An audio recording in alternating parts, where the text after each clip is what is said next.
Hello, I'm Christina Williams with My Craft Channel, here with a quick tip.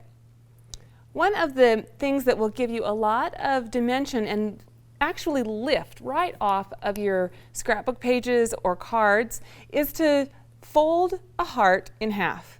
I know that sounds so simple and almost like, Christina, what are you trying to tell us here? That's not really a tip, but look at the different projects that I have for you here. This is a 2-page layout that I have used punched hearts that I folded each of them in half. And then I applied adhesive to one side, just ran them right through my Xyron, and applied that one adhesive side down onto the cardstock.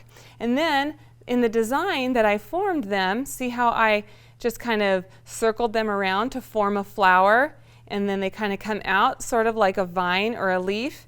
And here on this one, I folded them in opposite and laid them in opposite directions, so then they form a heart still. So these are all just hearts that I punched out with a paper punch and applied them down like that. Now here on this card, I hand cut each of these hearts, and I'll fold one out so you can see they're not the same size and they are not exactly the same uniformity either, but they're just hand cut, and so I think it gives them a lot of character.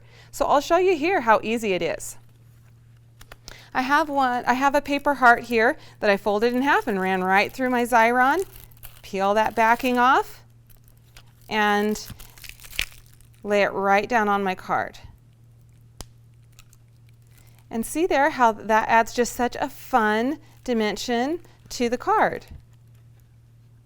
Sometimes the most simple ideas turns out to be the best.